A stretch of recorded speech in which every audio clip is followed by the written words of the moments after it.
chicks. Lost in happiness that day, Ravenna was late to evening prayers. With livid cheeks, the headmistress reprimanded her before the other girls. Then she made them all peel turnips until their hands were raw, and sent them to bed without supper. The next morning, when Ravenna snuck out of the attic, 3 of the Foundling Home's meanest girls stood at the base of the stairs waiting for her. With arms crossed and lower lips curled, they said only what they always said to her: "Gypsy." But the following day, when Ravenna went into the yard for their half-hour of brisk walking, the 3 girls stood directly beneath the attic window.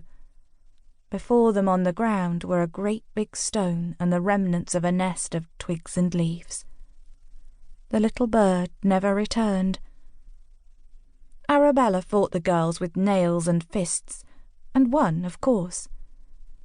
That night in the cold dormitory, while Eleanor tended to Arabella's bruises and cuts, she spoke soft words of comfort to Ravenna.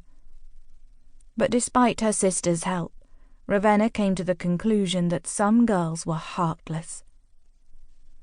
After the bird, the battle lines were clearly drawn. The mean girls did all in their power to trip up the sisters before the headmistress, and most of the time they met with success. Eleanor endured their cruelties.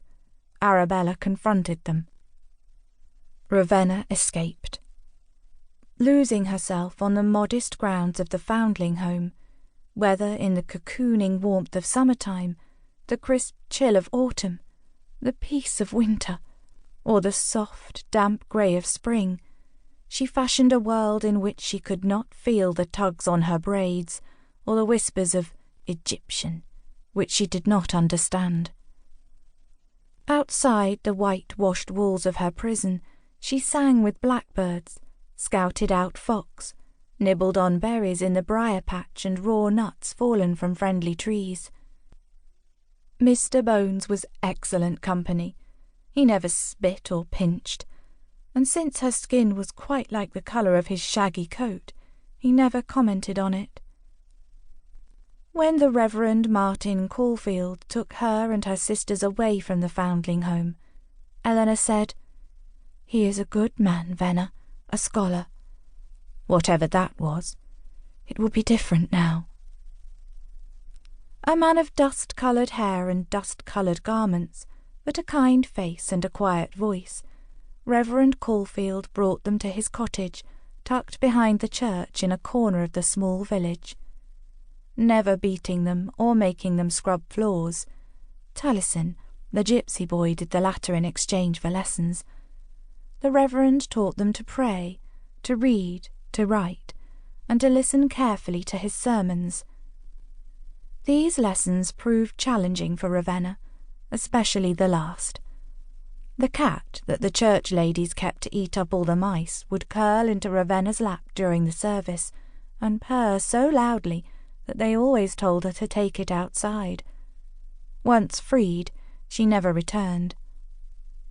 The Cathedral of Nature seemed a more fitting place to worship the great Creator than inside stone walls anyway. On her 8th birthday, the Reverend took her to the blacksmith's shop and opened the door of a horse stall, revealing a sleeping dog and, at her belly, a wiggling cluster of furry bodies. All of them, save one, were liver-spotted. The one, black and shaggy, as though he had been deposited in the straw by the hand of Methuselah, tilted his head away from his mother's teat toward her, cracked open his golden eyes, and Ravenna was so filled up that she could not utter even a sigh. She called him Beast, and they were never apart. He attended her to lessons, and on Sundays sat beneath the elm in the churchyard and waited for her. But most days they spent in the woods and the fields, running and swimming and laughing. They were deliriously happy, and always Ravenna knew he was too strong, too large, and too fierce to ever be hurt by anybody, and too loyal to ever leave her.